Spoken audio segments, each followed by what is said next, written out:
బాహుబలి 1, బాహుబలి 2 భారీ విజయం సాధించిన తర్వాత ప్రేక్షకులు బాహుబలి 3 కూడా ఉంటే బాగుంటుందని కోరుకుంటున్నారు.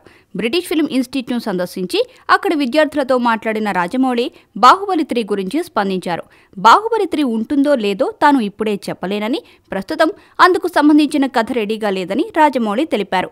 తన తండ్రి విజేంద్ర ప్రసాద్ తనకు నచ్చే విధంగా సీక్వెల్ కథ సిద్ధం చేస్తే బాహుబలి 3 తప్పకుండా తీస్తామని రాజమౌళి వెల్లడించాడు.